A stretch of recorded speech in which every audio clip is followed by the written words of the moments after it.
রাত ১১টা। নিবিড় এখনও বাড়ি আসেনি। প্রিয়তা নিবিড়ের ফোনে অনেকবার কল দিয়েছে, বারবারই ফোন বন্ধ বলছে। প্রিয়তা চিন্তিত হয়ে পড়ল। উনি তো ফোন এইভাবে বন্ধ রাখে না। সেদিন না জেনে আমি ওনাকে যা ইচ্ছা তাই বলেছি, কিন্তু আমারই বা কী দোষ? আমি কি করে জানবো শয়তানটা আমাকে এতগুলো SMS দিয়ে রাখবে? প্রিয়তা মাহিদকে ফোন দিয়ে বলল, জি ম্যাডাম বলুন। আপনার স্যার কোথায়? স্যার তো সন্ধ্যায় চলে গেছে, বাসায় যায়নি। না, প্লিজ আপনি জানেন উনি কোথায় যেতে পারে? ম্যাডাম, আমি কিছুই জানি না। আমি খবর নিয়ে দেখছি উনি কোথায় আছেন। কাকে খুঁজে পাচ্ছ না? ভাইয়াকে? প্রিয়তা ফোন রেখে পিছনে ফিরে বলল, আপু দেখো না, তোমার ভাই সেই সকালে বাহিরে গেছে, এখনও আসেনি। কিন্তু উনি তো এমন করে থাকেন না কখনো। নাহিদা প্রিয়তার কাঁধে হাত রেখে বলল, ভাই আজ আসবে না প্রিয়তা? প্রিয়তা একটু অবাক হয়ে বলল, কেন আসবে না? তুমি তার জীবনে নতুন, তাই এখনও কিছুই জানো না। ভাই এমনই, কাউকে নিজের কষ্টটা বুঝতে দেয় না, সব সময় নিজেকে সবার কাছ থেকে আড়ালে রাখে। চলো আমি তোমাকে দেখাবো, কারণ এইটা আমার দায়িত্ব।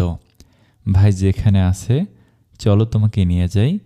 কথাটা বলে প্রিয়তার হাত ধরে টেনে নিচে নিয়ে যায়। বাবা মা তোমাদের হলো? দাদি কই, তুমি আসো। আমি প্রিয়তাকে নিয়ে গাড়িতে বসছি। সালমা বেগম নীরব স্থির হয়ে আছেন। প্রিয়তা কি সব মেনে নিয়ে তাকে আর আগের মতো ভালোবাসবে? সেই ভয় মনে হাজারটা প্রশ্ন জেগেছে। প্রিয়তা সালমা বেগমের দিকে তাকিয়ে বলল, মা কি হয়েছে তোমার? তুমি কি কোনো কারণে চিন্তিত? সালমা বেগম মাথা নাড়িয়ে না বুঝালো। গ্রামের রাস্তা পেরিয়ে গাড়ি এসে থামতেই, আপু আমরা কোথায় আসলাম? মোশাররফ হোসেন গম্ভীর গলায় বললেন, তোমার শাশুড়ি মায়ের কবরস্থানে। প্রিয়তা মুচকি হেসে বলল, বাবা আপনিও দেখি মাঝে মাঝে সবার মতো হয়ে যান। আপনি মাকে সামনে রেখে এখনই মেরে ফেলতে চান নাকি? সালমা বেগম ভারী গলায় বলল, তোর শ্বশুর ঠিক বলছে মা। কথাটা বলতেই দুজন লোক এসে বলল, বড় সাহেব আপনাকে এতক্ষণ আসার সময় হইল? ছোট সাহেব সেই সন্ধ্যায় আইসা পড়ছে। বড় মা আপনি কেমন আছেন? অনেক দিন পর আপনি আইলেন। চাচা এইবার থেকে সবসময় দেখতে পাবেন। চাচি আপনি কেমন আছেন? এই তো বেশি ভালো নাই, তাই এখন খুব ভালো আছি। নির্বীরের দাদি গাড়ি থেকে নেমে বলল, তোমরা কি এইখানে সব বইলা ফেলবা? চলো ভিতরে যাওয়ান যাক। সালমা বেগম কিছু না বলে চুপচাপ ভেতরে চলে গেলেন। চাচি আপনাদের ছোট সাহেবের বউ। মাশাআল্লাহ অনেক সুন্দর, কিন্তু ছোট সাহেব বিয়ে করলো আর আমাদেরও একটু জানালো না? চাচি কেউ জানে না, তবে এখন থেকে জানবে। প্রিয়তা এনারা এই বাড়িতে আছেন 30 বছরের বেশি হবে। আমরা চাচা চাচি বলেই ডাকি। প্রিয়তার সব কিছু যেন গোলমালে হয়ে যাচ্ছে, কি থেকে কি হচ্ছে কিছুই বুঝতে পারছে না। বাড়ির ভিতর ঢুকে একটু অবাক হলো, ঠিক যেন একটা রাজবাড়ি, দোতলায় ভবন, কিন্তু কেমন যেন সব অদ্ভুত। প্রিয়তা এই দিক সেই দিক তাকিয়ে দেখছে। হঠাৎই করিমের বউ, যাকে নাদিয়া চাচি বলে ডাকলো, এসে বলল, বৌমা আপনি ছোট সাহেবরে খুঁজতেছেন, চলেন আমার লগে, উনি উপরে নিজের ঘরে আছে। প্রিয়তা চাচির পিছনে গিয়ে একটা রুমের সামনে এসে দাঁড়াতেই বলল, এই রুমে আছে, আপনি যান, আমি সবার জন্য খাবারের ব্যবস্থা করছি। প্রিয়তা রুমে এসে দেখে নিবিড় একটা ছবির দিকে তাকিয়ে আছে। নিজের চোখের পানিগুলো ওই ছবির গ্লাসের উপর পড়ছে। বাবা এই রাক্ষস আবার কাঁদতেও জানে নাকি? প্রিয়তা এসে সামনে দাঁড়াতেই নিবিড় তড়িঘড়ি করে চোখ মুছে দাঁড়িয়ে, তুমি এইখানে? আসলে আমি বুঝতে পেরেছি আপনি অনেক কষ্টে আছেন, কারণ আপনাকে আমি কখনো কাঁদতে দেখিনি। আজ আপনার চোখে পানি। নিবিড় ধমকে রাগী স্বরে বলল, এনাফ, আজকের দিনে আমি কারো কাছ থেকে সহানুভূতি চাই না। আর তোমাকে এখানে কেন এনেছে? গেট আউট নাও, গেট আউট। প্রিয়তা কাঁদো কাঁদো গলায় বলল, আপনি এমন করছেন কেন? আমি বুঝতে পারছি আপনার কষ্টটা। না, বুঝতে পারোনি, সবাই দূর থেকে শুনিয়ে যায়। আমি বুঝতে পেরেছি, আমি কষ্টটা জানি। আসলে কেউ জানে না, কেউ বোঝে না, সবাই শুধু উপরের থেকে তামাশা করে। নিজের এই দুটো চোখে নিজের মাকে আগুনে জ্বলতে দেখেছি, কেউ বুঝবে না এই কষ্ট। প্লিজ আজকের দিনটা অন্তত আমায় একা থাকতে দাও। কথাটা বলেই নিবিড় প্রিয়তাকে রুম থেকে বের করে দিয়ে দরজাটা আটকে দিয়ে দরজায় পিঠ লাগিয়ে দাঁড়িয়ে আছে চোখ বন্ধ করে। সালমা বেগম এসে প্রিয়তাকে দাঁড়িয়ে থাকতে দেখে বলল, তুই আমার সাথে আয়। নিবিড় তোকে আজ ওর জীবনে জায়গা দিবে না। এই একটা দিন ও সবার থেকে আলাদা থাকে। প্রিয়তা সালমা বেগমের রুমে আসতেই দেখে এখানেও দেয়ালে সে ছবিটা। প্রিয়তা এবার সালমা বেগমের দিকে তাকিয়ে, মা, উনি কে আমায় একটু বলবে? সালমা বেগম অসহায় গলায় বলল, নাজিফা ইসলাম, নিবিড় আর নাদিয়ার মা। প্রিয়তা অবাক হয়ে, মানে? মা, তুমি এসব কি বলছো? হ্যাঁ রে, এটাই সত্যি। আমি নিবিড়ের জন্মদাত্রী মা নই। আমি শুধু নিবিড়কে কোলে পিঠে করে মানুষ করেছি। মা, তুমিও আমার সাথে ইয়ার্কি করছো? প্লিজ মা, আমার এসব আর ভালো লাগে না। তোকে যে ভালো লাগতেই হবে মা, কারণ সত্যের কাছে সবাইকে একদিন হার মানতে হয়। জানিস, নিবিড় তো প্রথম আমায় সহ্যই করতে পারতো না, আমার সাথে কথা বলতো না, কিন্তু আমি হাল ছাড়িনি, নিজের ভালোবাসা দিয়ে আগলে রেখেছি। নাদিয়া এখনও মাঝে মাঝে আমায় ছোট মা বলে ডাকে, কিন্তু আমি মনে করি জুহির মতো তারাও আমার সন্তান। প্রিয়তা কথাগুলো শুনে আস্তে আস্তে পিছিয়ে খাটে ধপাস করে বসে পড়ল। সালমা বেগম আবার বলল, নিবিড়ের মায়ের কিন্তু স্বাভাবিক মৃত্যু নয়। শুনেছি নিবিড়ের ছোট চাচার কারণেই নাকি মৃত্যু হয়েছে। তবে নিবিড়ের চাচা এখন দেশে থাকেন না, কোথায় থাকেন এটাও কেউ জানে না। আপার লাশ যখন পাওয়া যায় কেউ চিনে নাই, তবুও শনাক্ত করে আপা মনে করেই তোমার বাবা এই বাড়ির সামনে যে মসজিদটা আছে ওইখানেই কবর দেওয়া হয়েছে।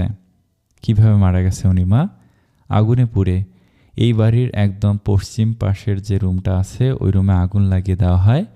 আর আপা নাকি তখন সেখানেই ছিলেন। নিবিড় তখন 7 বছরের ছিল। ওই স্কুল থেকে এসে এগুলো সহ্য করতে পারেনি।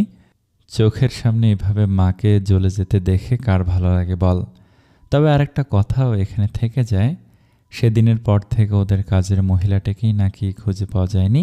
তোর শ্বশুর আপাকে কবর দিয়ে গ্রাম থেকে শহরে চলে যায়, নাদিয়া, নিবিড় আর নিবিড়ের দাদিকে নিয়ে। কিন্তু মা, তুমি তো আমাকে বললে দাদি নাকি তোমার বিয়ের 10 বছর পর মারা যায়। তাহলে এখন যে আমাদের সাথে থাকে উনি কিভাবে দাদি হয় আমাদের? সালমা বেগম মুচকি হেসে, এতদিন তোর মনে এই প্রশ্নটা অনেক ঘুরছে তাই না? ইনি নাজিফা আপার মা, কিন্তু নিবিড় আর নাদিয়া ওনাকে নানি না বলে দাদি বলেই ডাকে। প্রিয়তা, আমি জানি তুই আর আমাকে আগের মতো ভালোবাসবি না, তাই না? কারণ আমি তো নিবিড়ের মা। প্রিয়তা সালমা বেগমকে বলতে সুযোগ না দিয়ে জড়িয়ে বুকের সাথে নিজেকে মিলিয়ে নিয়ে বলল, তুমি আমার মা। আমি এতদিন যা জেনে এসেছি সেটাই ভবিষ্যতেও জানা থাকবে। তুমি কেমন মা সেটা আমার জানার বিষয় নয়। অনেক আপন মাও তোমার কাছে ধোপে টিকবে না, কারণ তোমার সন্তানদের জন্য তোমার ভালোবাসা যে অসীম। সারাটা রাত প্রিয়তা আর সালমা বেগম গল্প করেই কাটিয়ে দিয়েছে। সকালে একটুখানি চোখ লাগতেই ফজরের আজান দিতেই দুজনেই উঠে পড়লেন। বাড়িতে নানা রকমের মানুষের আনাগোনা। বাহিরের উঠোনের এক কোণে রান্নার তোড়জোড় আয়োজন চলছে। গ্রামের মানুষেরা এসে মোশাররফ হোসেনের সাথে দেখা করে যাচ্ছে। সকালবেলা জুহি, রিসাত, শেফালি আর মাহিদ এসেছে। নিবিড় ঘুম থেকে উঠে ফ্রেশ হয়ে নিচে নেমে এসে দেখে বাহিরে চেয়ার দিয়ে আসন পাতা হয়েছে। বসার রুম থেকে পেপার নিয়ে সেখানে গিয়ে বসেছে সে। প্রিয়তা কোথায়? ওকে দেখছি না কেন? কালোকে এইভাবে না বললেও হতো। মেয়েটা আসলে যাই বলি না কেন মুখ বুঝে সহ্য করে নেয়। প্রিয়তা, জুহি, নাদিয়া করিডোর দিয়ে হেঁটে এগিয়ে আসতেই হাসির আওয়াজে শুনে নিবিড় নিউজ পেপারটা একপাশে সরিয়ে তাকিয়ে দেখে প্রিয়তা। সকাল সকাল মেয়েটাকে অসম্ভব সুন্দর লাগছে, তবে বাসার থেকে এখানে আসার পর একটু আলাদা লাগছে। মনে হচ্ছে কিছু একটা মিস্টেক হয়েছে। হঠাৎই SMS-এর কথা মনে পড়তেই নিবিড় নিমিষেই গম্ভীর হয়ে বলল, তুমি আমাকে এখনো জানালে না ওই SMS-গুলো কে পাঠিয়েছে? আমি জানি তুমি শুধু আমাকে ভালোবাসো, কিন্তু ওই লোকটা তোমার পিছনে পড়েছে কেন সেটাও আমার জানতে হবে। সেদিন নাম্বারটা নিতে আমি ভুলে গিয়েছিলাম। ঢাকায় ফিরে গিয়ে ওর ফোন থেকে যে করে হোক নাম্বারটা নিয়ে আমাকে দেখতে হবে। মাহিদ নিবিড়ের পিছনে এসে দাঁড়িয়ে, স্যার, আপনাদের বাড়িটা খুব সুন্দর। একদম আগেরকার জমিদার বাড়ির মতো। তবে বাড়িটায় রং করে নিলে আরও ভালো লাগবে। নিবিড় মাহিদের কথার প্রসঙ্গ পাল্টিয়ে, রিসাত সাহেব কোথায়? উনি রান্নার লোকেদের দাঁড়িয়ে সব কিছু দেখিয়ে দিচ্ছেন। আপনার বাবাই ওনাকে বলেছে। প্রিয়তাকে ডেকে সালমা বেগম সবার জন্য নাস্তার ট্রেটা হাতে তুলে দিয়ে বলল, যা তো সবার সকাল থেকে খাওয়া হয়নি, নিবিড় একটু পর কফি না পেলে খবর আছে। সবাই এসে বসেছে নাস্তা খাওয়ার জন্য। প্রিয়তা নিবিড়ের হাতে কফির কাপ দিতেই, বসো এখানে। প্রিয়তা বসছে না দেখে বলল, কথা কানে যায় না। প্রিয়তা বসতেই নিবিড় বিড়বিড় করে বলল, চুলগুলো ছেড়ে দাও। মানে কি? সবার সামনে আমি চুল খুলে হাঁটবো? বাবা দেখলে আমার আস্ত রাখবে? নিবিড় রাগি চোখে তাকাতেই, খুলছি তো, এমন করছেন কেন? প্রিয়তা চুল ছেড়ে দিতেই, এইবার মাথায় ওড়না দাও, যেন বোঝা না যায়। হুম, কি আজব প্রাণী আপনি। নিবিড় কফিটা শেষ করে, রুমে চলো। মানে? তোমার জানতে ইচ্ছে হলো না আমি কোন প্রাণী? সেদিন যেহেতু বুঝতে পারোনি আমি কোন প্রাণী, আজ বুঝিয়ে দেব, চলো। আপনি আসলে একটা রাক্ষস। নাদিয়ার চোখ পড়তেই, কিরে ভাই, দুজনে মিলে কি এত ফুসুর ফুসুর করছিস? আমাদেরকে বল, একটু শুনি। আপু, প্রিয়তা বলতে চাইছে যে আজ সন্ধ্যায় সে সবাইকে রান্না করে খাওয়াবে, কিন্তু লজ্জায় বলতে পারছে না। আমি এই কথা কখন বললাম? এই কি, তুমি ভুলে গেলে? মাত্রই তো বললা। দেখ আপু, বাবা মাই কি বিয়ে করিয়ে নিয়ে আসছে, কয়েকদিন পর তো বলবে আমাকে চেনে না, আমি কে। রিসাত, নিবিড় আর প্রিয়তার এসব দেখে শুধু গম্ভীর মুখে তাকিয়ে দেখছে। আপনি আমার সাথে এসব কী করছেন? আপু সত্যি বলছি, আমি এই কথা বলিনি। উনি তো আমাকে বলল রুমে চলো, সেদিনের কথাটা বলতেই জিভে কামড় দিয়ে। প্রিয়তা, তুই এসব কী বলছিস সবার সামনে? সবাই শুনে অট্টহাসি দিতেই নিবিড় বলল, থামলে কেন, বলো সেদিন কি? আপু জিজ্ঞেস কর, ওকে কি হয়েছে সেদিন। প্রিয়তা নিবিড়ের কানের কাছে এসে, আপনি কিন্তু আমাকে ফাঁসিয়ে দিচ্ছেন, এসব বলা যায়? সেটা আমি কি করে জানবো? তোমার বলতে ইচ্ছে হয়েছে, তুমি বলো, আমি ঘরে গেলাম। নিবিড় উঠে চলে যেতেই, দিলেন তো আমায় ফাঁসিয়ে, রাক্ষস একটা। সবার সামনে আমাকে অপদস্থ করে গেল। জুহি ফুটুকুসকে। কি হলো ভাবি, সেদিন কি? আসলে কি? আসলে উনি, নিবিড় দোতলার করিডোরে দাঁড়িয়ে, প্রিয়তা উঠে আসো, আমার ফাইলটা খুঁজে দিয়ে যাও। আসলে আমায় ডাকছে বলেই তড়িৎভাবে সিঁড়ি দিয়ে উপরে উঠে গেল। সবাই হাসতে হাসতে নাদিয়া বলল, বাবা তুমি একটা জিনিস খেয়াল করছো? ভাই কত চেঞ্জ হয়ে গেছে, আগে তো কারোর সাথে কথাই বলতো না। আপু জানিস, ভাবি আসার পর থেকে ভাইয়া এখন একটু একটু সবার সাথেই মিশে। প্রিয়তা আসতেই, তোমার ভিতরে কোনো কিছু আটকে রাখতে পারো না, তাই না? আমি কি করলাম? আপনার কারণেই তো সব হলো। তোমার মাঝে কোনো গভীরতা নেই। আসলে আমি ভুল ভেবেছিলাম। আমি ভাবতাম প্রিয়তার গভীরতা অনেক, আর মুখটাও তো একটু বন্ধ রাখতে পারো, তাই না? প্রিয়তা কথাগুলো শুনে নিচের দিকে তাকিয়ে আছে আর বিড়বিড় করে বলছে, সারাক্ষণ শুধু বকাঝকা করে, একটু ভালোবাসলেই তো পারে, তা না খালি রাগ দেখাবে। নিবিড় সামনে এসে দাঁড়িয়ে, ওড়নাটা মাথায় থেকে সরিয়ে, ওইটা সবার সামনে দিতে বলেছিলাম। তুমি জানো, চুল বাঁধা থাকলে আমার কাছে মনে হয় তোমার রূপে একটা কিছু মিস্টেক, তোমাকে খোলা চুলে সুন্দর দেখায়। প্রিয়তার মুখ হাসি হাসি দেখে নিবিড় এবার গম্ভীর গলায় বলল, তাই বলে সারাদিন পেতনির মতো চুল ছেড়ে রাখতেও বলিনি। কি? আমি পেতনি? আমি আর এখানে থাকবই না। কথাটা শুনে নিবিড় মুচকি হেসে প্রিয়তার পিছন থেকে হাত টেনে ধরে নিজের সামনে এনে আস্তে করে কানের কাছে চুমু দিয়ে তারপর বলল, রাগ ভেঙেছে? প্রিয়তা মাথা নাড়িয়ে হ্যাঁ বুঝালো। খাটের উপরে একটা প্যাকেট আছে, একটা শাড়ি আর কিছু জুয়েলারি দুপুরের আগেই পরে নিবে, কারণ দুপুরে অনেক লোক আসবে আর আমি চাই নিবিড়ের বউয়ের প্রশংসায় সবাই মেতে উঠুক। আপনি কি বউ বাজারে তুলবেন, নাকি যে গ্রামের সবাইকে দেখাতে হবে? প্রিয়তাকে পিছন থেকে জড়িয়ে ধরে, আমি সবাই বলতে বুঝাইছি আমার ফুপুরা, কাজিন, অন্য কাউকে নয়। ওকে? এবার যাও, আমার অফিসের কিছু কাজ আছে, সেগুলো শেষ করে আমি আসছি। রিসাত নিজের রুমে এসে থমথম হয়ে বসে আছে। অধরা খাটে বসে খেলছে আর নানান কথা জিজ্ঞেস করছে, কিন্তু রিসাদের সেই দিকে কোনো কান নেই। নাদিয়া এসে, কি হলো? মেয়েটা তোমার সাথে কথা বলছে আর তুমি অন্যমনস্ক হয়ে আছো, কিছু হয়েছে রিসাত? না সরি, আসলে আমি খেয়াল করিনি। তুমি কি কিছু নিয়ে চিন্তা করছো? না, হ্যাঁ কই না তো। নাতি কিছুক্ষণ চুপ থাকে। আমি জানি তোমার কিছু হয়েছে, খারাপ কিছু হলে আমাকে জানিও প্লিজ। নানান রকম খাবারের আয়োজন করা হয়েছে নিবিড়ের বাড়িতে। এতিমখানার বাচ্চাদের নিমন্ত্রণ করা হয়েছে, সাথে আত্মীয় স্বজনদের। মোশাররফ হোসেন চাইছেন প্রিয়তাকে সবার সাথে পরিচয় করিয়ে দিতে। নিবিড়ের 4 ফুপু, চাচা চাচি মিলে সবাই এসেছে। শুধু তার ছোট চাচাই নিখোঁজ, তাই তিনি নেই। বাকিরে নিচে বসার ঘরে আড্ডা জমিয়েছে। সালমা বেগম আর মোশাররফ হোসেন এসে, আজ তোমাদের জন্য একটা বড়সড় সারপ্রাইজ আছে। নিবিড়ের বড় ফুপু রোকসানা বেগম বললেন, ভাই তোর ছেলেটাকে তো এখনো দেখলাম না, তোর সারপ্রাইজ তো পরের কথা। নিবিড়ের মেজ ফুপু বলল, ভাই তোর ছেলে বড় বিজনেসম্যান বুঝলাম, তাই বলে আমাদের সাথে দেখা করা যায় না, নাকি আমাদের ওর সাথে অ্যাপয়েন্টমেন্ট নিয়ে দেখা করতে হবে? সালমা বেগম মুচকি হেসে, মেজো আপা তুমি ভালো করেই জানো আমার ছেলেটা এসব পছন্দ করে না, সবসময় নিজের মতোই থাকে। আমি আর তোমার ভাই আসছি সেই ব্যাপারে কথা বলতে। নিবিড়কে ডেকে আসছি একটু আগে, ও রেডি হচ্ছে। তোমাদের যে সারপ্রাইজ দেওয়ার কথা বলেছে সেটা দেখার জন্য তো ওয়েট করতে হবে, তাই না? সবাই চুপ করে আছে। কিছুক্ষণ যেতেই নিবিড় সাদা পাঞ্জাবি পরে এসে, কেমন আছে সবাই? বড় ফুপুর কাছে এগিয়ে এসে সালাম করে। বছরের এই একটা দিন তোমাদের সবাইকে কাছে পাই। সবাই নিবিড়ের সাথে কথা বলতে বলতে হঠাৎ খেয়াল করলো সাদা শাড়ির মাঝে গোল্ডেন কালারের শাড়ি, গায়ে সোনার গহনা একটা মেয়ে নেমে এসে মোশাররফ হোসেন আর সালমা বেগমকে সালাম করলো। দাদিকেও সালাম করতেই, কিরে পিউ, আজ দেখি তোরা চাঁদের লাহান লাগতাছে। আমার নাতি দেখলে তো চোখেই ফিরাবো না, দেউলা হয়ে যাইব। দাদি তোমার নাতি তো দেওনা হবে না, কারণ সে তো আমার দিকে একবারের জন্য চোখ দেয় না।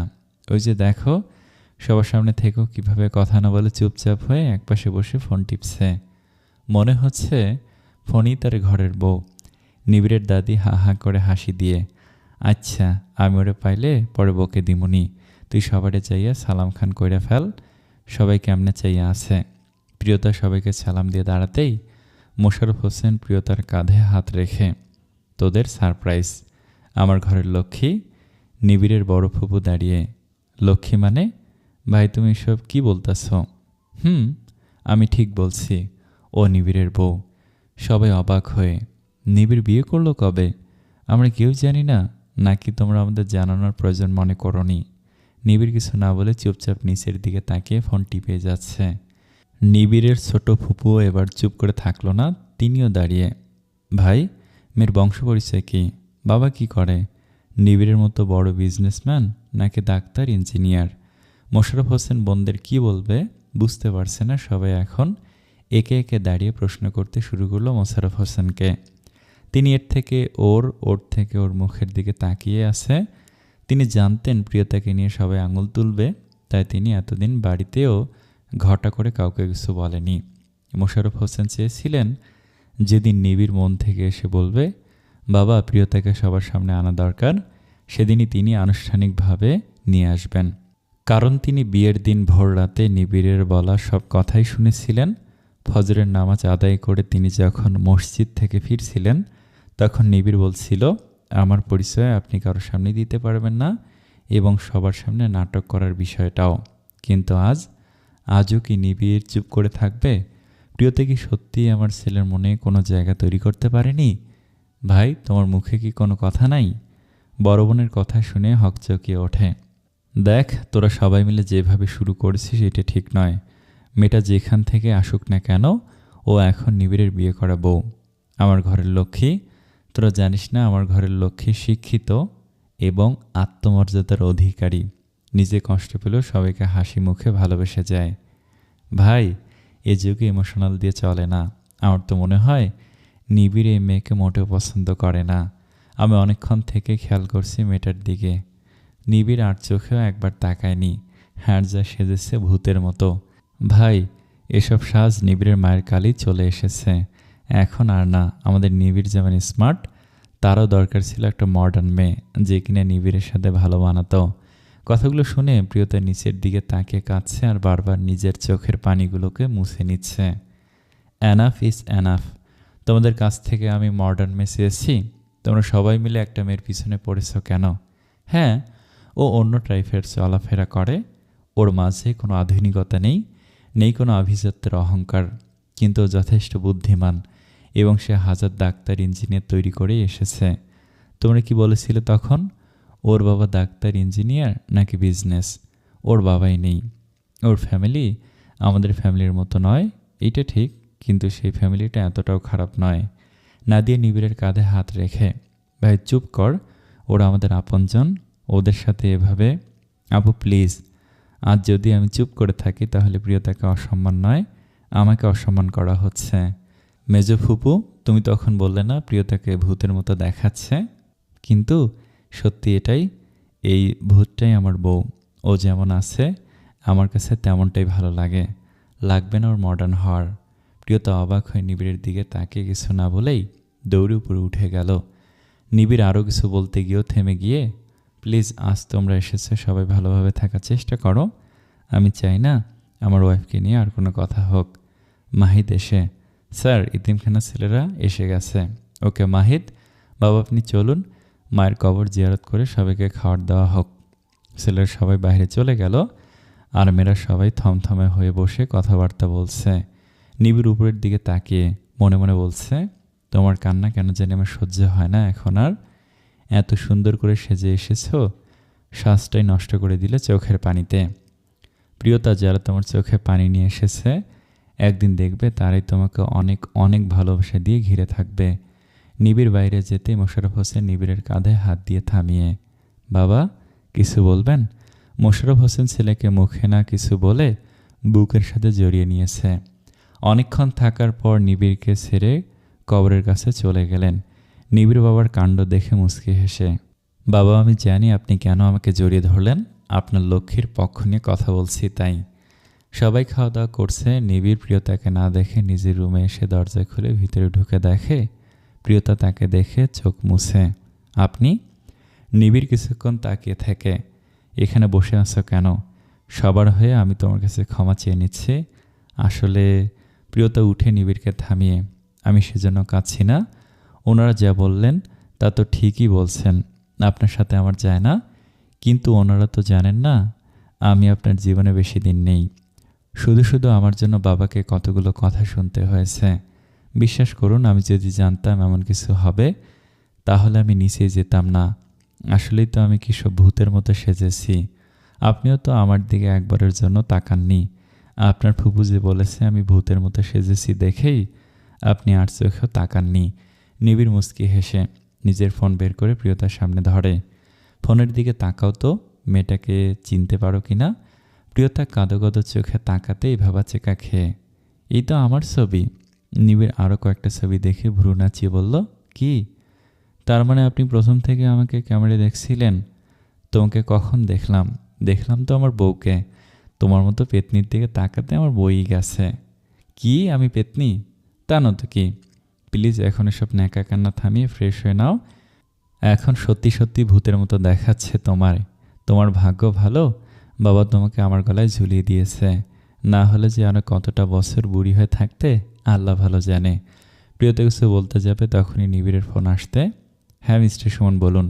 প্রিয়তাকে রেখে নিবিড় রুম থেকে বেরিয়ে বারান্দায় চলে গেল। মোশাররফ হোসেন দরজায় দাঁড়িয়ে, মারে আসবো? প্রিয়তা দরজার দিকে তাকিয়ে, বাবা আসো। প্রিয়তার কাছে আসতেই প্রিয়তা মোশাররফ হোসেনকে জড়িয়ে ধরে কান্না করছে। মোশাররফ হোসেন মাথায় হাত বুলিয়ে দিতে দিতে, আমি জানি তোর অনেক কষ্ট হচ্ছে ওদের কথায়, এই বুড়ো মানুষটা ওদের হয়ে তোর কাছে ক্ষমা। প্রিয়তা মোশাররফ হোসেনকে থামিয়ে দিয়ে, বাবা আজ আমার কোনো কষ্ট হয়নি, কারণ কষ্টের থেকে আজ আমার আনন্দের পাল্লার ওজনটা অনেক বেশি। যে মানুষটা কারো পক্ষে কথা তো দূরের কথা টু শব্দটিও করে না, সে মানুষটা কিনা আমাকে এতটাই কেয়ার করে, আমার হয়ে সবার সাথে লড়েছে। এই মানুষটার সাথে 1.5 বছর নয়, জনম জনম যে বাঁচতে ইচ্ছে হয়। মোশাররফ হোসেন অবাক হয়ে, 1.5 বছর মানে? প্রিয়তা কথা কাটিয়ে, না মানে উনি যদি। প্রিয়তা বলার আগেই নিবিড় এসে, কী ব্যাপার? মোশাররফ হোসেন নিবিড়ের দিকে তাকিয়ে, তুই এতক্ষণ ব্যালকনিতে ছিলি? জি বাবা, মিস্টার সুমন ফোন করেছিলেন, আমার পরশু সিঙ্গাপুরে একটা মিটিং আছে, আমাকে এখান থেকে একটু পরে বেরিয়ে যেতে হবে।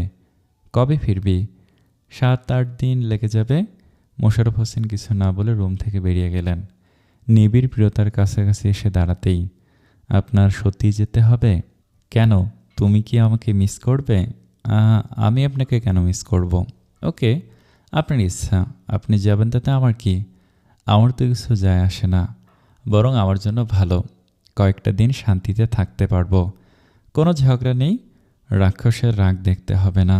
কথাগুলো বলতে বলতে প্রিয়তা খাটের কাছে এগিয়ে এসে একটা থ্রি পিস হাতে নিয়ে ওয়াশরুমের জন্য পা বাড়াতেই নিবিড় হাত ধরে কাছে টেনে নিজের সামনে দাঁড় করিয়ে আস্তে করে বলল, সত্যি তুমি ভালো থাকবে? প্রিয়তা ফ্যাস ফ্যাস করে গলায় বলল, হ্যাঁ থাকবো। সত্যি? হুম। আবার বলো। কথাটা বলতে বলতে নিবিড়ের ঠোঁট যেন প্রিয়তার ঠোঁটের সাথে মিলে যাচ্ছে। প্রিয়তা আর কথা বলতে পারছে না। বুকের ভিতরের ধুকপুক শব্দটা তীব্র হয়ে গেছে, গলাটা শুকিয়ে কাঠ হয়ে আছে, পুরোটা শরীর যেন কাঁপতে শুরু করেছে। প্রিয়তার অবস্থা দেখে নিবিড় প্রিয়তাকে ছেড়ে দিয়ে, তোমার মাঝে কিছু আছে? কথাটা শুনে প্রিয়তা হকচকিয়ে, কিছু নেই মানে? আমি পারফেক্ট একটা মেয়ে। আমার তো সন্দেহ হচ্ছে তুমি সত্যি মেয়ে কি না। প্রিয়তা তোতলাতে তোতলাতে, কি কি কি আজে বাজে বকছেন, আমি সত্যি মেয়ে। নিবিড় মুচকি হেসে বলল, তাই? তাহলে তো প্রমাণ করতে হয়। কিন্তু তুমি আমাকে দেখলেই ভয়ে যেভাবে কুঁকড়ে যাও, তাতে তো সন্দেহ হওয়াটা স্বাভাবিক কিছু নয়। দেখুন, হ্যাঁ এটা ঠিক, আপনি আমার কাছে আসলে আমার কেমন জানি লাগে। কেমন লাগে? পুরো শরীর কাঁপতে থাকে, বুকের ভিতর শব্দটা যেন বেড়ে যায়, মাথা বনবন করে ঘুরে। ও, তাহলে তুমি মেয়ে? কথাটা বলে নিবিড় প্রিয়তার দিকে আর চোখে তাকিয়ে আবার ফোন টিপছে। আপনি আমার সাথে মজা করছেন তাই না? নিবিড় মাথা উঠিয়ে প্রিয়তার দিকে তাকিয়ে, একটুখানি। এখন যাও, মুখটা ধুয়ে আসো, শাড়িটা আমি যতক্ষণ আছি ওটাই থাকুক, আমি গেলে না হয় চেঞ্জ করো।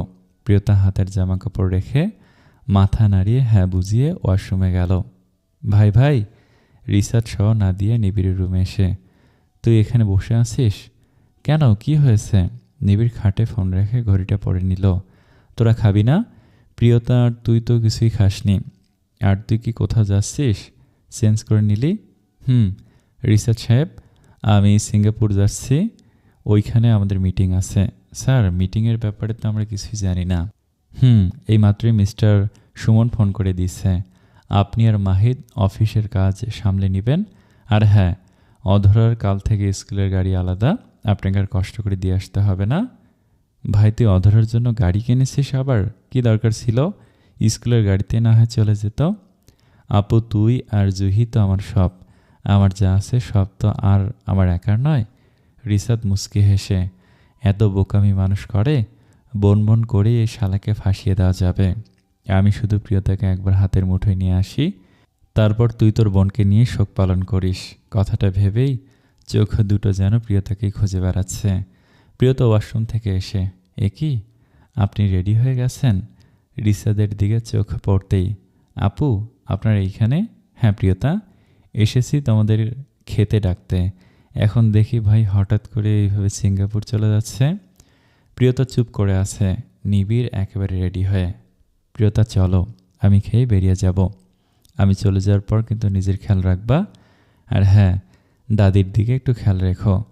নিবিড়কে বিদায় দিয়ে সবাই বাড়ি যাওয়ার জন্য প্রস্তুতি নিচ্ছে।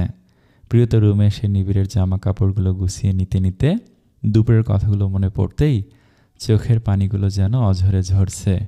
বাড়িতে ফিরে এসে যে যার মতো করে রুমে চলে গেল।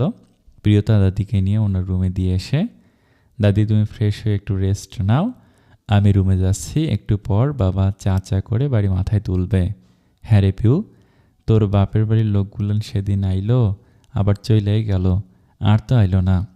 দাদি, আমার মা তো একা নয়, হয়তো সব সামলে পরে আবার আসবে একদিন, তখন আমার মাকে বলবো তোমার সাথে ভালো করে আড্ডা দিতে। কথা হইল তুই রাইতে একা ঘরে শুইতে পারবি? নিবিড় দাদুভাই তো হঠাৎ করে চলে গেল। দাদি, চিন্তা করো না, আমি পারবো। বিয়ের পর প্রিয়তার মুখের কথা মুখে রেখেই, আচ্ছা দাদি, আমি গেলাম। প্রিয়তা হেঁটে এসে সিঁড়ি দিয়ে উঠতেই রিসাত নেমে আসছে।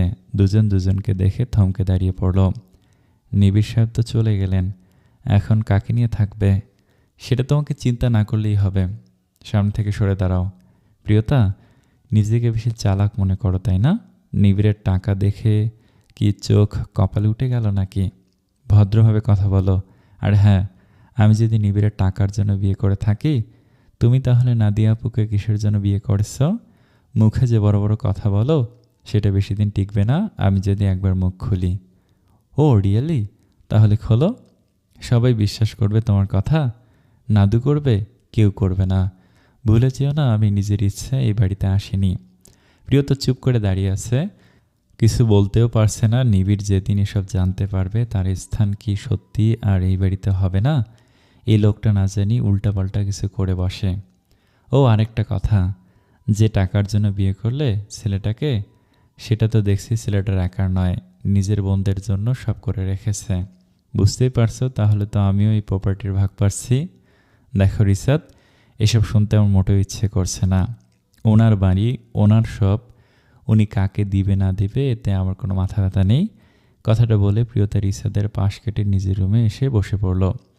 নিবিড় আমায় এই কোন বিপদে ফেলে গেল। এই লোকটাকে আমি কিভাবে সামলাবো এই কয়েকটা দিন? সারাক্ষণ যেভাবে পিছনে পড়ে থাকে তাতে দেখছি কিছু একটা ঘটিয়েই ছাড়বে।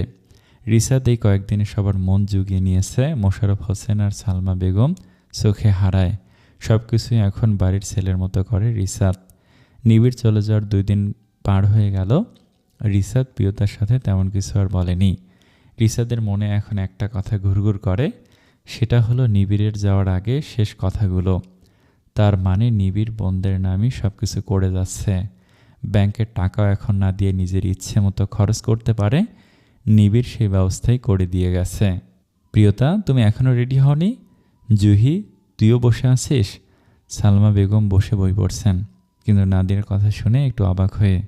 কোথায় যাবি তোরা? মা, কাল রাতে প্রিয়তা সহ ভাবলাম শপিং করব। 2 দিন পর তো ভাই চলে আসবে, তাই প্রিয়তা ভাবছিল ভাইকে সারপ্রাইজ দিবে। কিসের? আগে শপিং করে আসি, তারপর সব বলবো। তাই না রে জুহি? কথাটা বলে নাদিয়া হাসতে লাগলো। জুহি উঠে দাঁড়িয়ে, মা, তোমার গুমড়ো মুখ ছেলে ভাবিকে এখনও আই লাভ ইউ বলেনি, আর আমরা প্ল্যান করেছি এইবার বাড়ি আসলে ভাইয়ের মুখ থেকে কথাটা বের করেই ছাড়বো। আর এখন আপাতত আমরা শপিং করব, 3 জন মিলে ঘুরবো, বাইরে খেয়েও আসবো। সালমা বেগম মুস্কি হেসে, আমার মনে হয় না নিবিড় এতটা সহজে আই লাভ ইউ বলে ফেলবে। তোরা দেখ চেষ্টা করে। প্রিয়তা রেডি হয়ে এসে, আপু আমি রেডি। নাদিয়া জুহির দিকে তাকাতেই জুহি তড়িঘড়ি করে গিয়ে রেডি হয়ে আসলো। প্রিয়তা, নাদিয়া, জুহি শপিং শেষ করে নাদিয়ার ফোন আসতেই, প্রিয়তা তোমরা দাঁড়াও, আমি কথা বলে আসছি। হাতের শপিং ব্যাগগুলো প্রিয়তার হাতে দিয়ে নাদিয়া সাইডে গেল। ভাবি তুমি দাঁড়াও, আমি ওই দিক থেকে আসছি। কোথায় যাবে তুমি? আমার বন্ধু ত্রিনা, ওই দেখো, আমি কথা বলে আসছি। প্রিয়তা মুচকি হেসে, ওকে তাড়াতাড়ি ফিরে এসো। প্রিয়তা শপিং ব্যাগগুলো নিয়ে দাঁড়িয়ে অপেক্ষা করছে। হঠাৎই কাঁধে হালকা স্পর্শ পেতেই পিছন ফিরে তাকিয়ে, ইভা, কিরে তুই এখানে? এই বাড়ির লোকেরা বুঝি তোকে দিয়ে ব্যাগ বহন করাতে এখানে নিয়ে এসেছে। ইভা, আসলে কি আর বলবি বল, আমাদের যা বোঝার বুঝ হয়ে গেছে। ওরা কোথায়? শপিং করছে বুঝি। তোকে এইখানে দাঁড় করিয়ে, আসলে কি বলতো, তোর সাথে ওদের যায় না। ওরা ঠিক বুঝতে পেরেছে, কিন্তু তোর বলদ শ্বশুরটা সেদিন না বুঝে ছেলের পায়ে কুড়াল মারল। এখন নিশ্চয় হারে হারে টের পাচ্ছে। ইভা, তুই তো আমার কথা শুনবি। তোর কি বলার আছে আমার ভালো করেই জানা আছে। তোর ন্যাকা কান্নার বানিয়ে বানিয়ে ওই বাড়ির মানুষদের নামে বদনাম করবি। এই ছাড়া আর কী করবি বল? আসলে কি জানিস, ওরাও বুঝে তোর মতো অপয়াকে কোন জায়গায় রাখতে হয়। জাফর কথাগুলো শুনে মুচকি হেসে, ইভা চলো, আমাদের সময় নষ্ট হচ্ছে। জাফরকে থামতে বলে ইভা আবার বলল, তোর জামাইটা কোথায় রে? অন্য মেয়েকে নিয়ে নিশ্চয় আমোদ করছে। যাই করুক না কেন, এই বয়সে তোকে বিয়ে করেছে এটাই বেশি। অন্তত তোর কপাল থেকে কুমারী নামটা তো গুজলো। প্রিয়তা কিছু বলতে যাবে এমন সময় না দিয়ে এসে, প্রিয়তা জানো, ভাই ফোন দিয়েছে, তোমার জন্য 1 কোটি টাকার ডায়মন্ড সেট পাঠিয়েছে। ইভার চোখ তো কপালে উঠে গেছে, হাঁ করে তাকিয়ে আছে নাদিয়ার দিকে। ভেবেছিল তুমি বাড়িতে আছো, কিন্তু শোরুম থেকে লোক এসে তোমাকে না পেয়ে মায়ের হাতে দিয়ে গেছে। ভাই তো জানে না আমরা এখানে এসেছি। নাদিয়া কথাগুলো বলে অট্টহাসি দিয়ে ইভার জাফরের দিকে চোখ পড়তেই, প্রিয়তা, তুমি এদের চেনো নাকি? ইভা মুচকি হেসে বলে, হ্যাঁ আমি ওর। প্রিয়তা এর আগে থামিয়ে দিয়ে, না আপু, ওদের আমি চিনি না। উনি আমাকে কিছু বলতে চাইছেন। জি বলুন, আপনি কি বলতে চাইছেন? ইভা কথাটা শুনে গম্ভীর হয়ে নিচের দিকে তাকিয়ে জাফরের হাত ধরে এগিয়ে গেল। প্রিয়তা তার ছেলের হাসি ফুটিয়ে, 1 কোটি টাকা শুনে আমি তোর বোন হয়ে যাব এটা আমি জানতাম, কিন্তু আমি তোর এমন ভালোবাসা চাই না যে ভালোবাসা টাকার জন্য বোনের পরিচয় হয়। দুপুরে খাওয়া দাওয়া করেই প্রিয়তা, নাদিয়া, জুহি বাড়ি ফিরে এলো। প্রিয়তা 2টা শপিং ব্যাগ নিয়ে দাদির ঘরে গিয়ে, দাদি দেখো তোমার জন্য কি নিয়ে এসেছি। দাদি উঠে বসতে বসতে, তুই আবার আমার লাগে কি আনতে গেলি? 2টা শাড়ি, কিছু হাদিসের বই। তুমি যখন সময় পাবে তখনই এই বইগুলো পড়বা।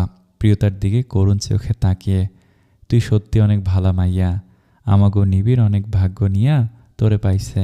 এখনকার সময় তোর লাহান ফকফকা মনের মাইয়া পাওয়া যায় না। অনেক দোয়া করি তোগো লাইগা, আবার নিবিড়টা যেন তোরে সারা জীবন এমন করে ভালোবাসে। কথাগুলো বলে চোখ লুকালেন শাড়ির আঁচলে।